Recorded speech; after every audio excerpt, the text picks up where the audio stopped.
All right. So very good afternoon to everyone, and it is now evening also. So good evening. Now सबसे पहली बात online students अभी हम जो session करेंगे इसमें बेसिकली आई विल ट्राई कि आपकी जो भी कोई क्वेश्चंस है रिगार्डिंग पब्लिक एडमिनिस्ट्रेशन उसको हम आंसर करें. एंड सो पहले ही आप चैट बॉक्स में मेंशन कर दो अगर कुछ भी क्वेरी क्वेश्चन आपका है regarding the optional subject. And by the time you mention that मैं आपको थोड़ा एक ओवरव्यू दे देता हूँ about the whole the syllabus, pattern of the questions, exam में क्या क्वेश्चन किस टाइप के आ रहे हैं, नेचर क्या है, ये सारे डिस्कस हम करेंगे. And those of you who are new with the institution, they may not know my name also.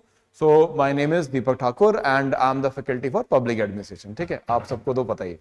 Now, अच्छा, तो अब दूसरी बात ये है कि अगर आपने क्लासेस की हैं या गवर्नेंस की क्लासेस या हिस्ट्री की क्लासेस की है मेरे साथ, तो you already know the approach by which I take class. So मेरा ऑब्जेक्टिव क्लास में जो है, जो जीएस में भी रहता है, गवर्नेंस जब आपने की होगी तो उसमें भी आपने देखा होगा, it is not only about coverage of the syllabus. ठीक है, मैं सिर्फ सिलेबस पे फोकस नहीं करता.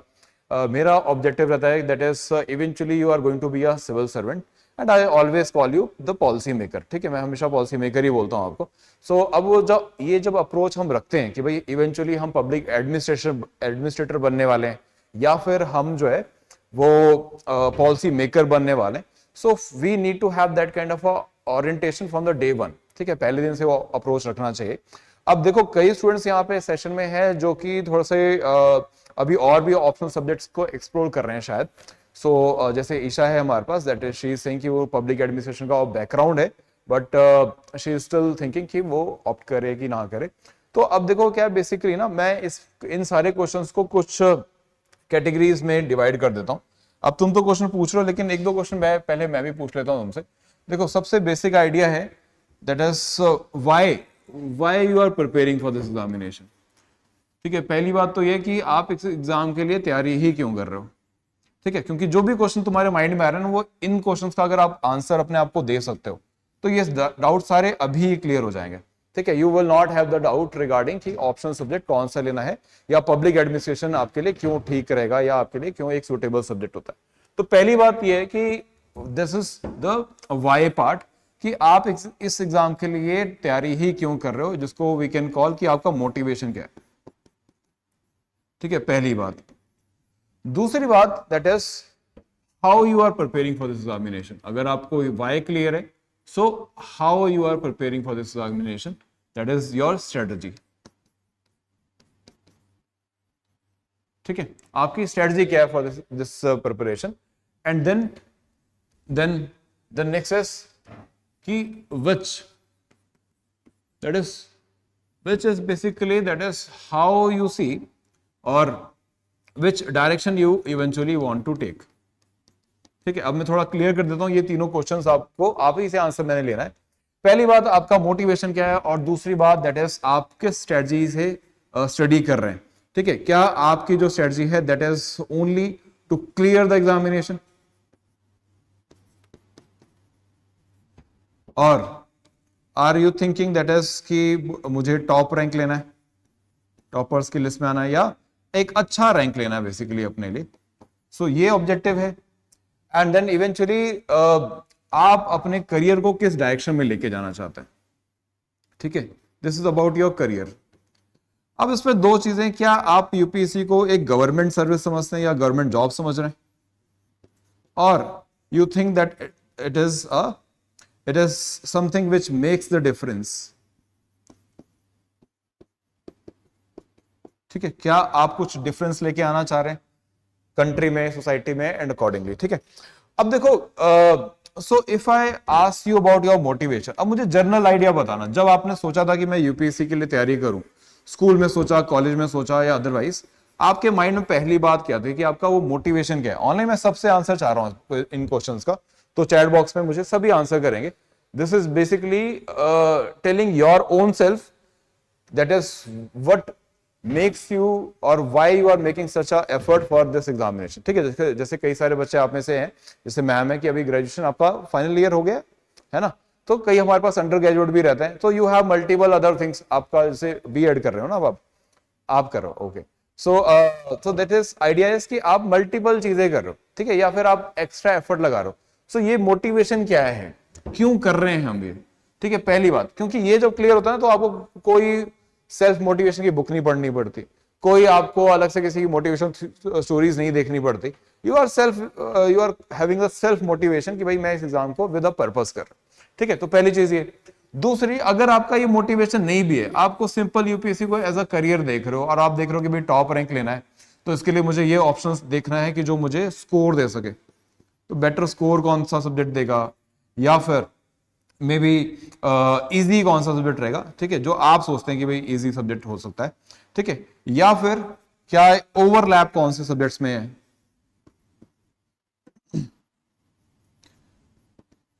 ठीक है, मतलब जीएस के साथ कौन से सब्जेक्ट का ओवरलैप है। अगर आप इस वे में सोच रहे हो तो दैट इज, अब ये भी हम डिस्कस करेंगे। And the third part is eventually the aspect, that is क्या आप इसको करियर की फॉर्म में देख रहे हो या सिर्फ एक जॉब की फॉर्म में देख रहे हो, या eventually you want to see it as it is making some kind of a difference in your life. अच्छा, अब अगर आपने सोच लिया है तो बस अपनी, मुझे ये आंसर चाहिए आपसे। पहले मैम आपसे मैं पूछ लेता हूं, आपने जब सोचा था कि मुझे यूपीएससी की तैयारी करनी है, ठीक है, जब पहली बार ये ड्रीम आया, ठीक है, या पहली बार कहीं से क्लिक किया कि मुझे तैयारी करनी है, तो अपने आप को आपने क्या बोला था कि क्या मोटिवेशन है आपकी करने की? हाँ, पावर मोटिवेशन। ओके, तो मैं इसमें सबसे पहली बात लिख देता हूं, पावर। और ये पावर हमको चाहिए किस लिए? दैट इज वो, अब ये दो सिचुएशन हो सकती है, या तो आपको पावर चाहिए टू मेक चेंज, ठीक है, और दूसरा मोटिवेशन हो सकता है दैट इज, अगर मैं थोड़ा इसको क्या बोलते हैं दूसरे वे में बोलूं, दैट इज कि ठुकरा के मेरा प्यार तो मेरा इंतकाम देखेगी, वो वाली बात भी हो सकती है ना। सो दोनों तरह की मोटिवेशन हो सकती है इसमें। आपका क्या है? To make a change. Very nice. So that is कि अगर मैं बोलूं, अगर मुझे कोई बोले कि भाई मैं सिविल सर्विसेज की तैयारी क्यों करनी है, आई विल से कि भाई मुझे सोशल वेलफेयर करना है, या I want to serve society, then the next question the person will ask that is कि भाई एनजीओ भी करते हैं काम, ठीक है, आप क्या करोगे? So that is basically you have a wider scope and you have the power to make that kind of a change. NGO भी करेगा लेकिन उसका स्कोप ऑफ एक्टिविटी बहुत छोटा होगा, है ना। एंड अच्छा, ये बात कोई गलत नहीं होगी अगर आप बोलो कि भाई मुझे मोटिवेशन ये है कि भाई मेरे लिए एक प्रॉस्परस करियर हो सकता है, या सिर्फ पैसे अच्छे बन जाएंगे, चाहे ऊपर से चाहे नीचे से, तो वो भी कोई गलत बात नहीं है, मोटिवेशन आपकी हो सकती है, ठीक है। सो that is the idea. Ma'am अगर आपसे पूछूं क्या मोटिवेशन है, ऑनलाइन तुम भी चैट बॉक्स में लिखो, I want all of you to write this, एक बार चैट बॉक्स में लिखो, आई वॉन्ट टू सी कि तुम्हें क्या मोटिवेट करता है for this preparation. Because he देखो, ये जर्नी जो है हमारी क्लासेस की, अगर मैं क्लास की बात करूं तो हम कुछ बेसिक क्वेरी आपकी मैं बीच में ही सॉल्व आंसर करता हुआ चलूंगा। देखो, आई विल से, अगर आप मुझसे पूछोगे ड्यूरेशन कितनी है, तो मैं बोलूंगा 5 मंथ्स की ड्यूरेशन, ठीक है। नाउ जैसे ईशा का भी क्वेश्चन है कि सर मुझे किसी ने बोला कि ऑप्शनल में पब्लिक एडमिनिस्ट्रेशन में 5 मंथ्स लगते हैं या 4-5 मंथ्स लगते हैं, या थोड़ा टाइम ज्यादा लगता है, it is time taking. And और अगर मैं कोई सब्जेक्ट ले लूं तो उसमें इतना टाइम नहीं लगता, ठीक है, ठीक है। जैसे मैम ने मुझे एंथ्रो का एग्जांपल दिया कि इसमें टाइम कम लगता है, ठीक है, मे बी 3 मंथ्स और 4 मंथ्स में हो जाएगा। तो मेरा क्वेश्चन बस आपसे ये है कि क्या आपके पास, अगर आपका जैसे ईशा का जो बैकग्राउंड है वो पब्लिक एडमिनिस्ट्रेशन का है, ठीक है, ऑनलाइन और किसका है पब्लिक एडमिनिस्ट्रेशन में बैकग्राउंड, ठीक है, मे बी आपने ग्रेजुएशन की हो और पोस्ट ग्रेजुएशन की हो, या फिर सिंपल आपके पास कॉलेज में सब्जेक्ट था, अगर ऐसा कोई है तो वो भी चैट बॉक्स में लिखना। तो मेरा क्वेश्चन ईशा आपसे सिंपल ये है कि ये जो गैप आप मुझे बता रहे हो, it is only of 1 month, ठीक है, कि आपको मान लेता हूं, वैसे तो सभी ऑप्शन सब्जेक्ट सेम ही टाइम लेने वाले हैं, कोई ज्यादा फर्क नहीं है, 4 महीने कोई लेगा, कोई 5 महीने लेगा, ठीक है। सो कोई खास डिफरेंस नहीं है, बट अगर आप कह रहे हो तो मैं मान लेता हूं कि चलो 1 महीना एक्स्ट्रा आप दे रहे हो। तो क्या आपको नहीं लगता कि यहाँ पे जो आपने टाइम ऑलरेडी दिया अपने बीए में भी, ठीक है, वहां पे ऑलरेडी आपने ये सब्जेक्ट 3 साल पढ़ा, ठीक है, उसके बाद आप अगर कुछ और भी पढ़ रहे हैं, मे बी आपने मास्टर्स किया या ऑनर्स कर लिया, तो you have also given may be 2 years, because second year में लिया होगा, तो 2 साल ये भी पढ़ लिया, ठीक है। सो इन अ वे 3 साल, 3.5 साल या 4 साल हमने ऑलरेडी लगाए हैं। अब ये जो आपकी नॉलेज का लेवल है, या एटलीस्ट बेसिक अंडरस्टैंडिंग का लेवल है, do this person who is starting with some random subject which is not from his background, तो क्या वो उसके लिए उतना इजी होगा? May be not. ठीक है, कि उसको ये 3 महीने 4 महीने लग जाएंगे इस लेवल की अंडरस्टैंडिंग लेके आने के लिए। ठीक है, तो Isha, to first answer your query, मैं आपको सिंपली बोलूंगा दैट इज, अगर आपको चाहिए कि आपने जो 3 साल ऑलरेडी लगा ली प्रिपरेशन, जैसे आपका भी सेम सिचुएशन है, तो अगर आपने ऑलरेडी ये टाइम लगा दिया तो मैं आपको सजेस्ट करूंगा that is you should be going with the public administration, because आपके पास सिर्फ अंडरस्टैंडिंग नहीं है। ठीक है, मैं भी नॉलेज वर्ड यूज नहीं कर रहा। ठीक है, कि आपके पास सिर्फ और सिर्फ अंडरस्टैंडिंग गेन नहीं किया आपने, आपने इसमें कुछ इन डेप्थ भी नॉलेज भी गेन की है। ठीक है, चेंज क्या है, डिफरेंस क्या है? That is someone having understanding. May be अगर नया सब्जेक्ट लोगे तो अभी सिर्फ अंडरस्टैंडिंग ही बिल्टअप करोगे, लेकिन अगर आप अपने कुछ वो सब्जेक्ट लोगे जिससे आप ऑलरेडी फेमिलियर हो, तो आपके पास एक इनडेप्थ अंडरस्टैंडिंग का बेनिफिट होता है। अब ये तो बात होगी उनके लिए जो बैकग्राउंड जिनका है पब्लिक एडमिनिस्ट्रेशन का, सो उनको हेल्प है, दैट इज उनको एक ओवरलैप मिल जाएगा, so it become a quite a easier journey for them. And दूसरे जिनका बैकग्राउंड नहीं है, ठीक है, नो बैकग्राउंड वाले, अब मुझे बताने की जरूरत नहीं है, that is it is actually a good option for you, क्योंकि अगर आपका बैकग्राउंड नहीं है तो फिर तो सबसे अच्छी बात है, क्योंकि आपके लिए ये कंपैरेटिवली बाकी सभी सब्जेक्ट से एक इजियर सब्जेक्ट रहेगा। ठीक है, it is a easier subject. Why? आप कुछ बेसिक बातें समझ लेते हैं जो आपने अगर बाकी सेशंस भी अटेंड किए होंगे तो you may have been already told कि जीएस के साथ ओवरलैप रहता है, पहली बात। ठीक है, अभी मैं आपको सिलेबस दिखाऊंगा, देन यू फाइंड कि ओवरलैप ये कैसे कैसे है। दूसरी बात, ऐसे राइटिंग में आपको हेल्प मिलता है। ठीक है, अब ये सिर्फ जेनरिक बातें, ये आपको that is what you already no. Also interview, main चीज, इंटरव्यू में अगर कोई सब्जेक्ट सबसे ज्यादा हेल्प कर सकता है वो पब्लिक एडमिनिस्ट्रेशन ही है।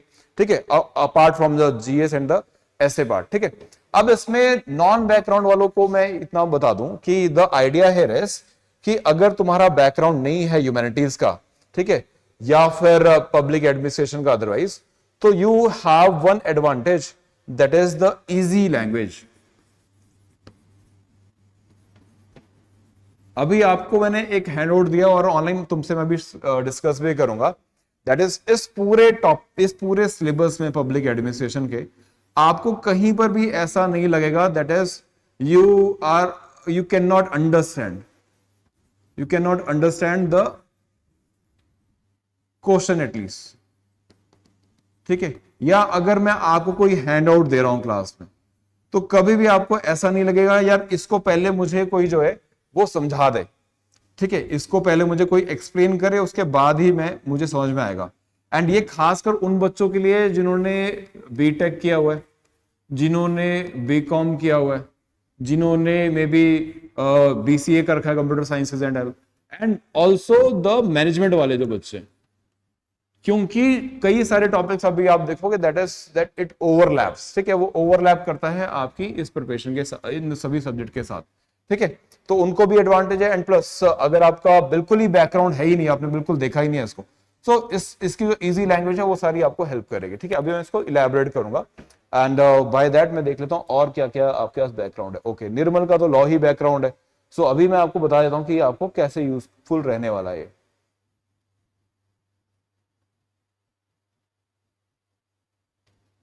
Yes Mansa, I know about you and मुझे थोड़ा बैकग्राउंड भी आता है, मुझे भी पता है आपका मोटिवेशन फॉरेन सर्विसेज का है। ठीक है, that's nice that older students are always been in touch, तो एक एडवांटेज उनको रहेगा, that is they will be constantly getting the guidance from the faculties. ठीक है, अच्छा अब मैं वापस आता हूं, ये तो बात हो गई दैट इज कि आपका बैकग्राउंड है तो भी फायदा है, नहीं है बैकग्राउंड है तब भी आपको इस सब्जेक्ट में काफी सारा इंसाइट मिल जाएगा। लेकिन मैं आपको इसको पहले वाइडर पर्सपेक्टिव से बताना चाहता हूं। ठीक है, वाइडर पर्सपेक्टिव क्या है? फॉर एग्जांपल एक इन्फोग्राफिक दिखा रहा हूं मैं आपको बोर्ड पे, इसको समझना, दैट इज जैसे मैम ने बोला कि भाई she is having the motivation to serve the people. Now ये जरा इन्फोग्राफिक देखो, ये इसी कंट्री का के ही अलग अलग स्टेट्स हैं, मतलब एडमिनिस्ट्रेटिव स्ट्रक्चर में कोई खास डिफरेंस नहीं है।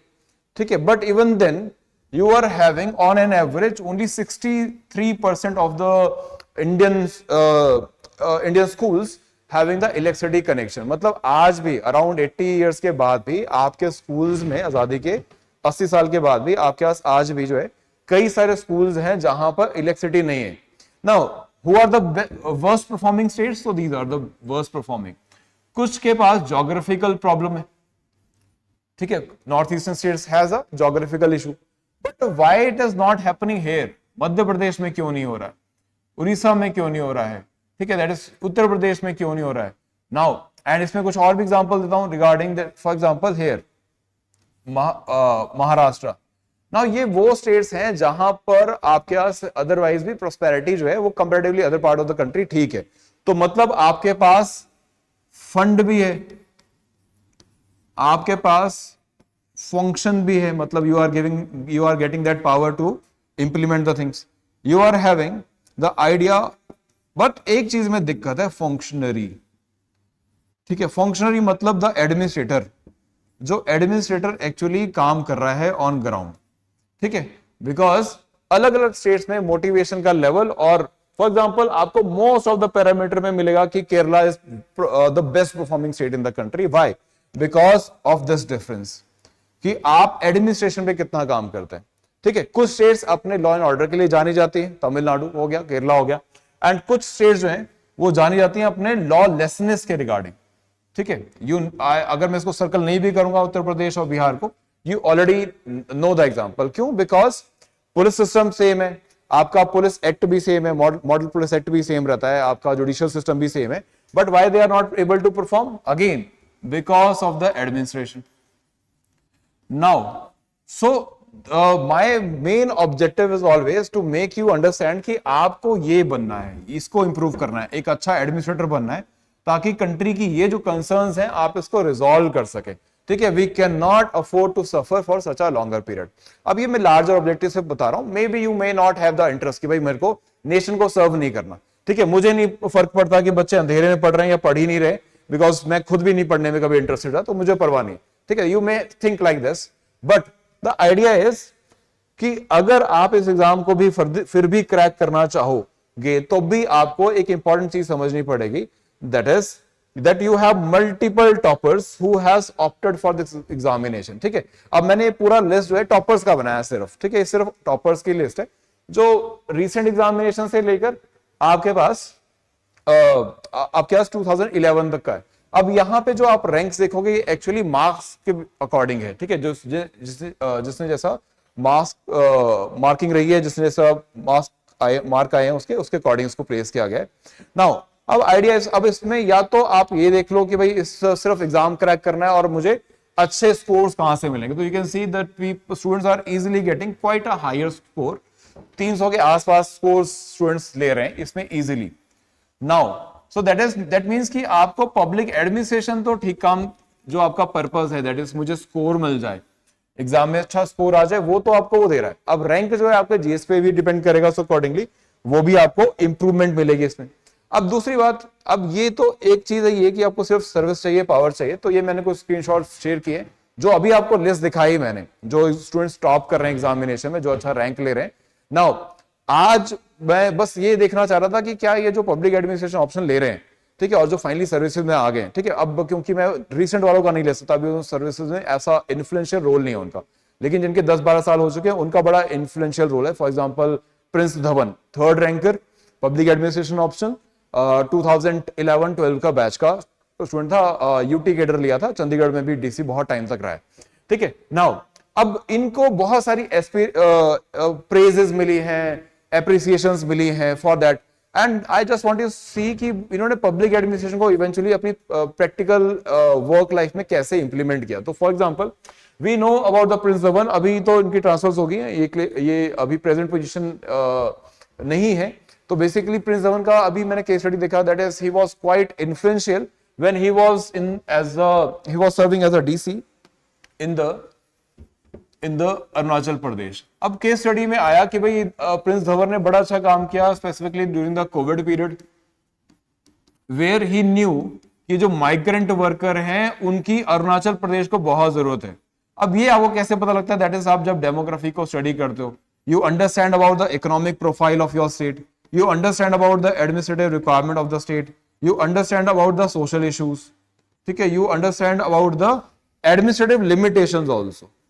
जब आपको ये पता होता है तो आप ये इंश्योर करते हो कि भाई जो माइग्रेंट वर्कर मेरी स्टेट में आया है, अरुणाचल प्रदेश में मोस्टली माइग्रेंट वर्कर है, जितना लेबर काम करता है अरुणाचल प्रदेश में, चाहे टी गार्डन हो या अदरवाइज, वो सारा आपका जो है वो आया ही कहां से, that is from UP, Bihar and the other sides. So you can not afford कि वो माइग्रेंट वर्कर वापस चला जाए. हमने देखा था कोविड के पीरियड में द पीपल वर माइग्रेटिंग.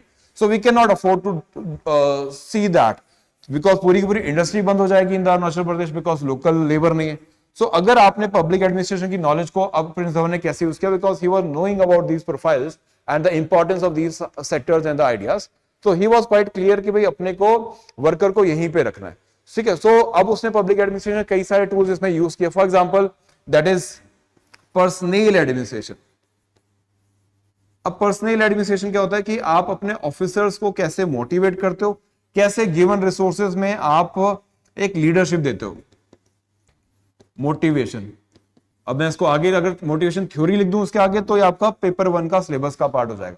ऐसे अगर मैं लीडरशिप बोल दूं और लीडरशिप थ्योरी लिख दूं आगे, तो फिर ये अगेन आपका पब्लिक एडमिनिस्ट्रेशन का सिलेबस हो जाएगा. So that is all this things which you eventually need to use in the service, वो आपको पब्लिक एडमिनिस्ट्रेशन ऑप्शन से आप सीखते हो.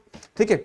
सो देन अब या तो आप सिर्फ एग्जाम क्रैक करने के पर्पज से सिलेबस को कवर अप कर रहे हो तो भी आपको एडवांटेज है. अगर आप you have a bigger motive, for example I am sharing these names.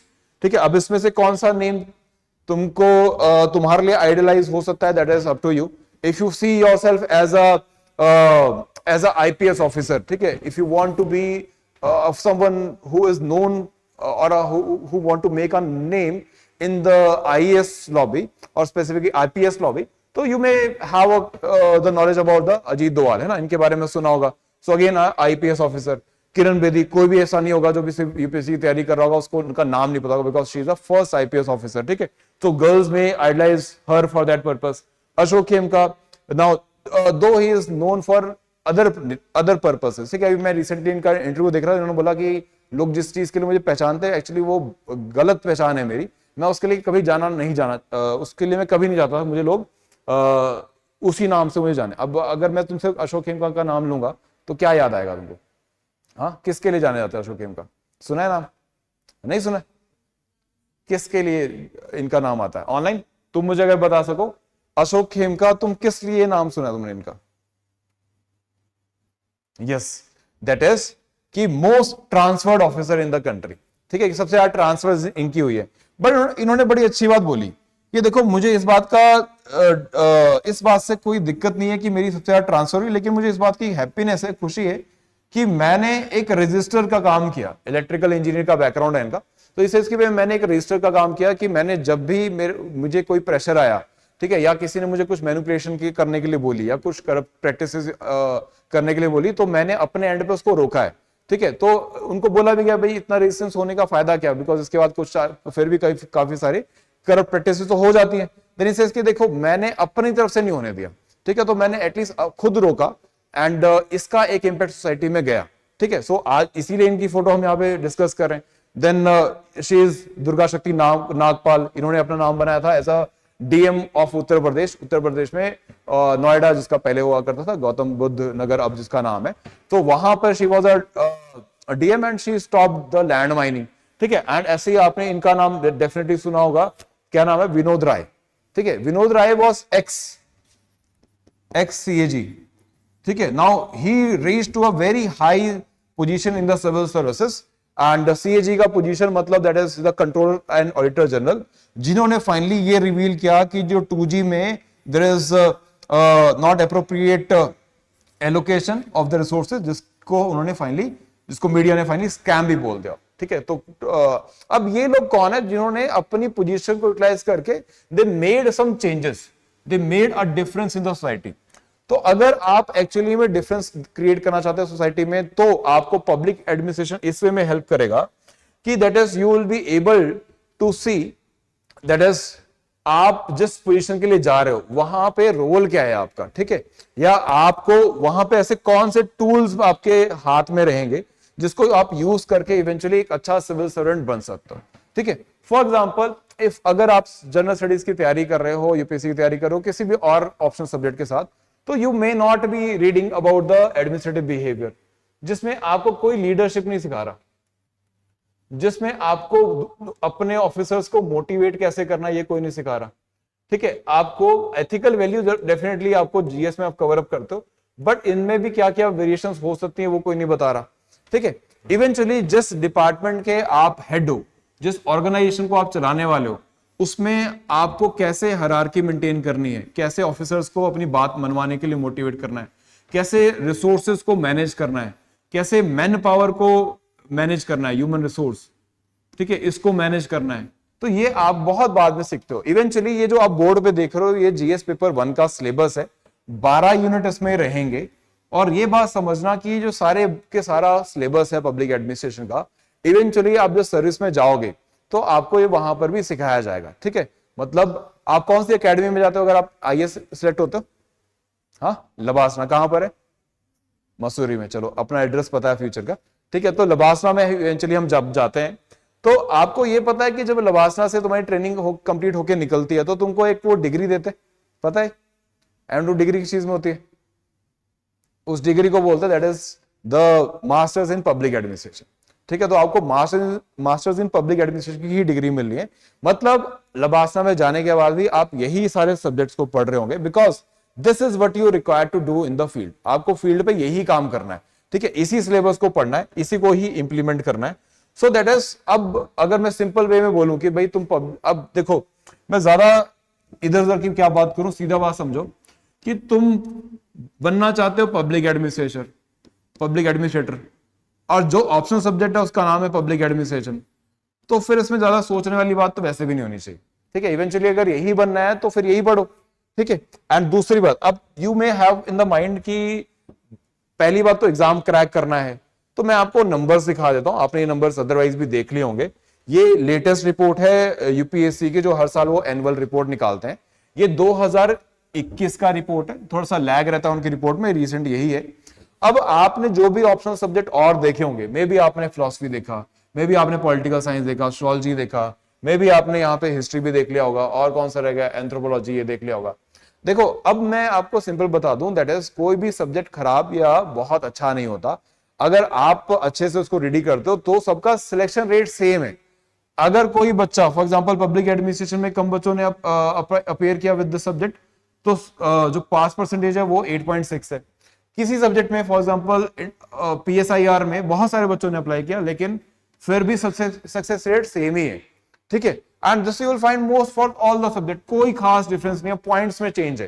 ठीक है, पॉइंट्स में जाके सारा डिफरेंस है, कोई मेजर चेंज इसमें नहीं आता। ठीक है, हिस्ट्री को छोड़ देते हैं यहाँ पे। ठीक है, सो that is the idea.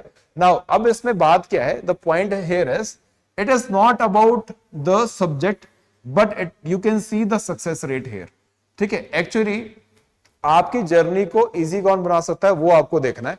So now अगर आप सिंपल इस बात से भी कंसर्न हो कि भाई मेरे को मैक्सिमम मार्क्स लेने, मेरे को कोई मोटिवेशन और नहीं है, मुझे सिर्फ मार्क्स मोटिवेट करते हैं कि भाई मेरे को जीएस में सर ये बता दो कि कितना हेल्प होगा इससे, या ऑप्शनल में कितने नंबर में ले सकता हूं, मुझे सिर्फ ये बता दो। तो मैं आपको बता देता हूं कि सीधी सी बात ये है कि अगर तुमने पब्लिक एडमिनिस्ट्रेशन को एज ऑप्शनल सब्जेक्ट ऑप्ट किया है, तो तुमको सबसे पहली बात जीएस का पेपर 1 है।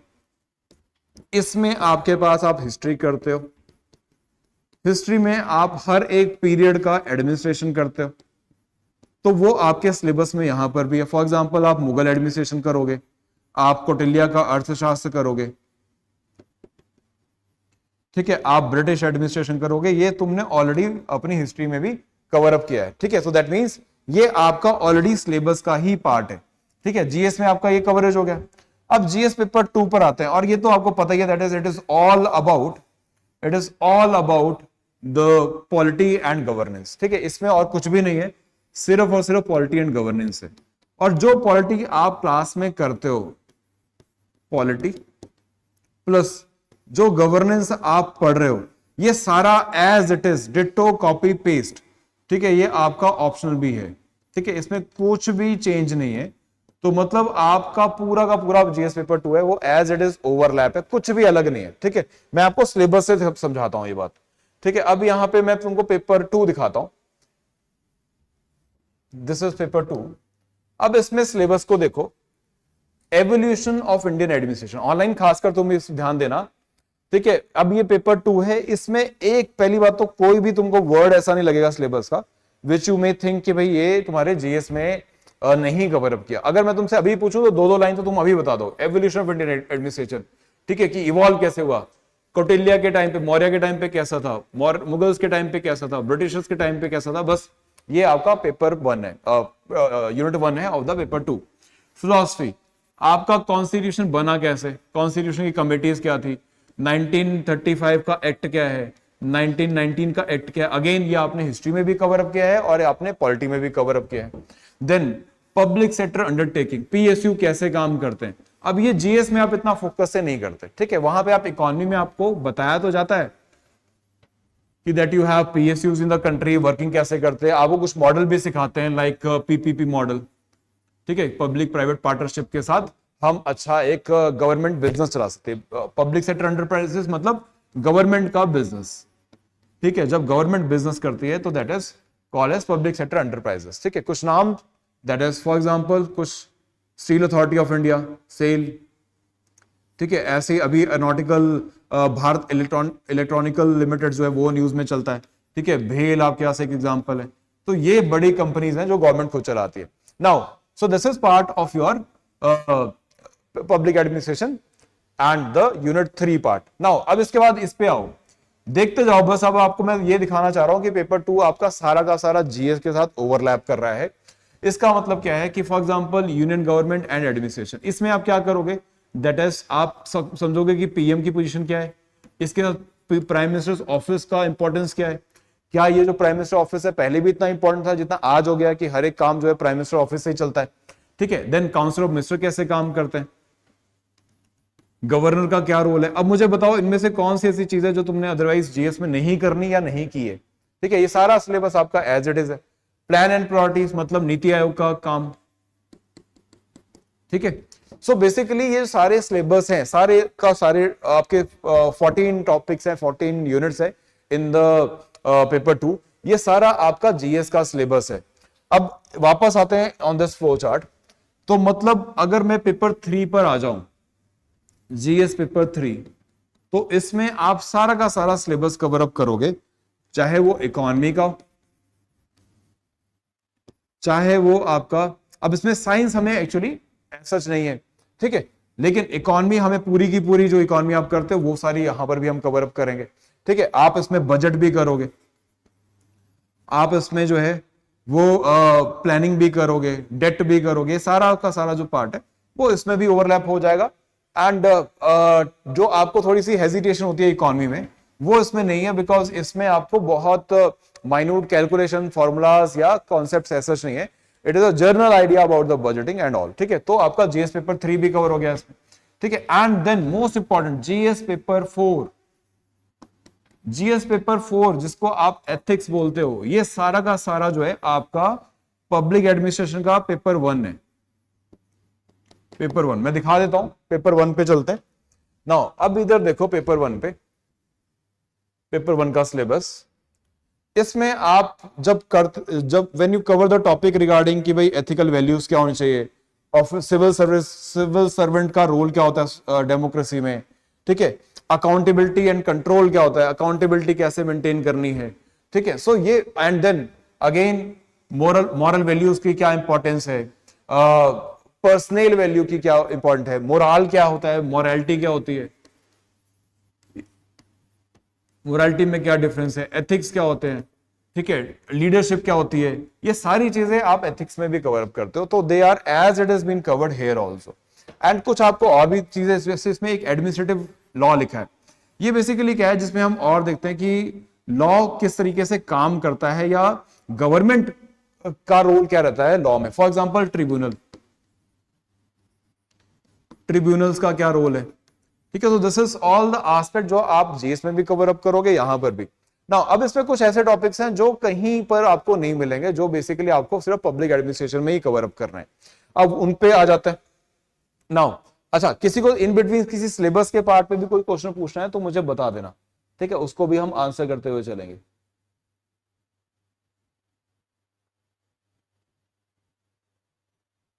उसको भी आंसर करते हुए चलेंगे।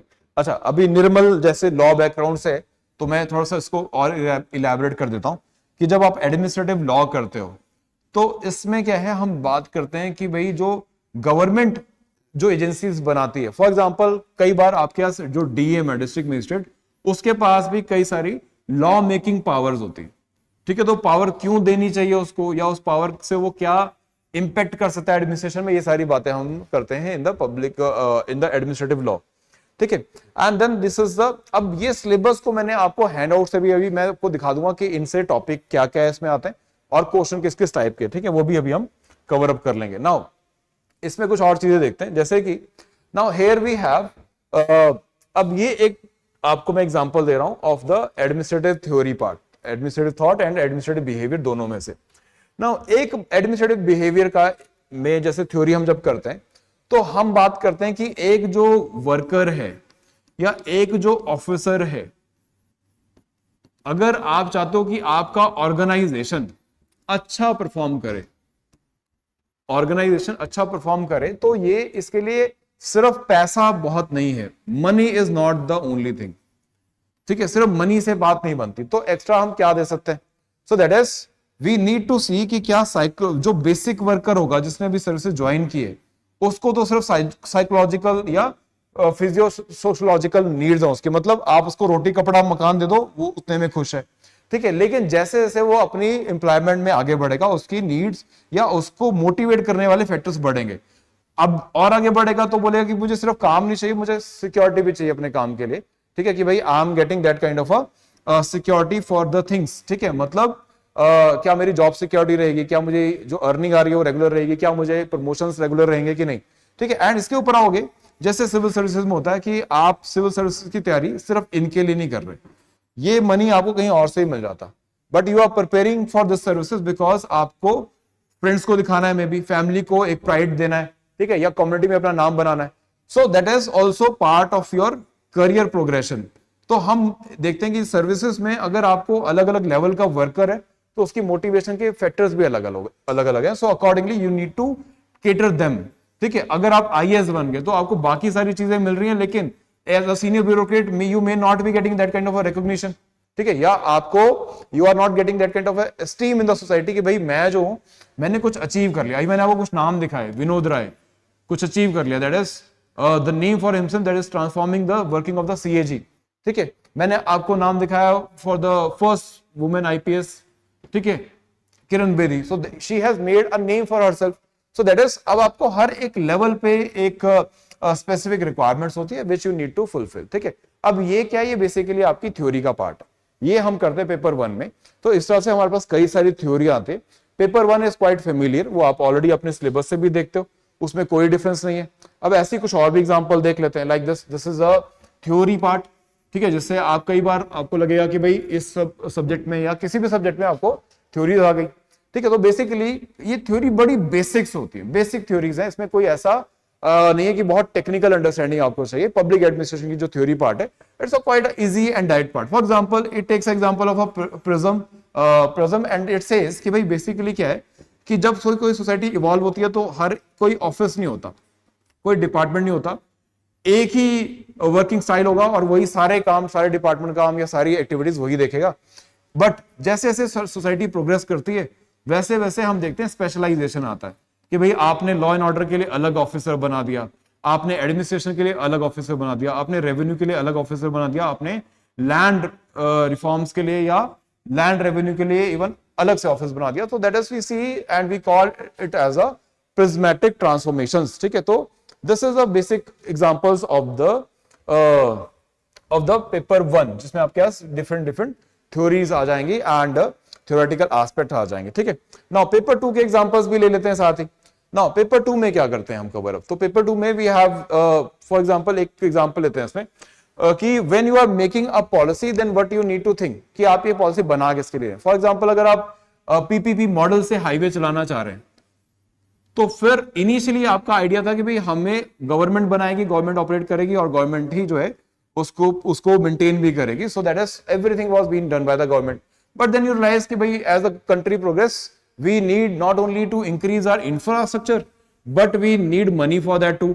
सो सिर्फ गवर्नमेंट से नहीं होगा, तो आपने एक पॉलिसी बनाया जिसको पीपीपी मॉडल बोला गया और ये रोड या हाईवे से शुरू हुआ था, आज ये सब पे इंप्लीमेंट करते हो आप, ये सारी चीजों पे इंप्लीमेंट करो, चाहे वो रोड हो, चाहे वो एयरपोर्ट हो, चाहे वो आपके कोई भी और इंफ्रास्ट्रक्चर, सब पे इंप्लीमेंट करो। This is the policy implementation part, जो आपने पहले थ्योरी में सीखते हो वो इवेंचुअली जब इंप्लीमेंटेशन पे आते हो then you develop all these kind of things, and ये सारे मॉडल्स हम फिर क्लासेस में कवर अप करते हैं।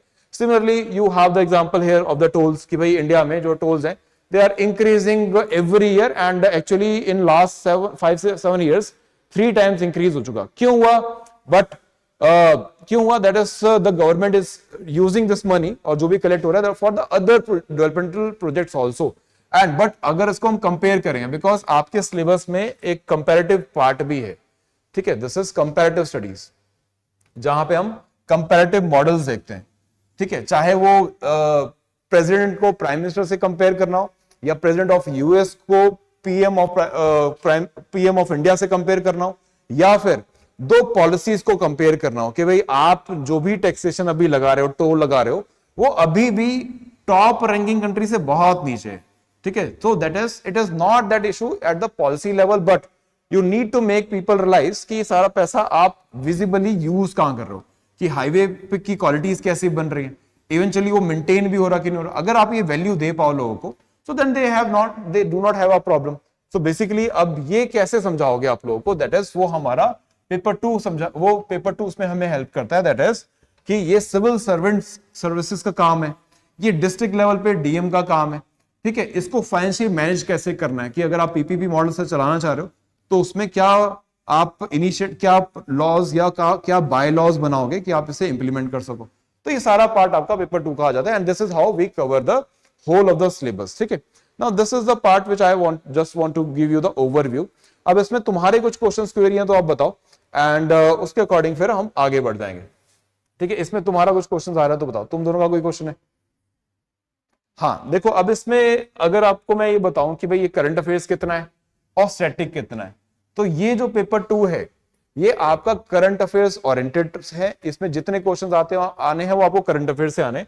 मैं इसका एग्जाम्पल दे देता हूं आपको। आपको ऑनलाइन मैं एक हैंडआउट शेयर करूंगा, एंड बाकी क्लास में मैं दिखा देता हूं अभी ना। ये आपको मैं एक हैंडआउट दूंगा, इसमें अगर मैं आपको क्वेश्चंस वाइज दूं, पेपर 2 पे चलते हैं।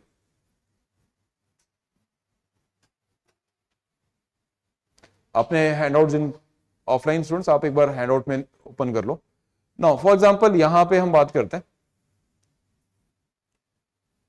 अब ये आपका है यूनिट 7, इसमें क्वेश्चन है that is district administration, and ये इसमें कोई भी नया करंट अफेयर्स आपके पास ऐसा नहीं है, बस आपको एग्जांपल्स यूज करने पड़ते हैं। जैसे डीसी का रोल, कि भाई डीसी का रोल क्या रोल होता है, डिस्ट्रिक्ट प्लानिंग का क्या रोल होता है, ठीक है। अब ये सारे स्टैटिक पार्ट है।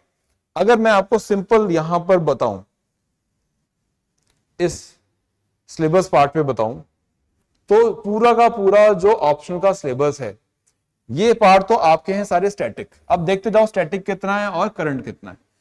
ये पार्ट आपका स्टैटिक है, ठीक है, एंड देन अगेन आपका this part is also static, and then हाँ this is the your static part, and इसको भी आप स्टैटिक मान सकते हैं बिकॉज जो रिफॉर्म्स है बहुत ज्यादा अभी तक नहीं हुए।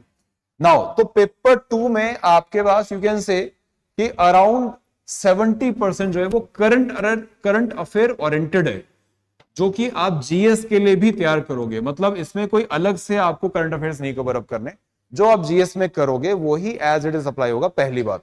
दूसरी बात, पेपर 1 इसमें आपको कुछ भी नया नहीं है, इसमें आपको कुछ भी करंट अफेयर से नहीं आता।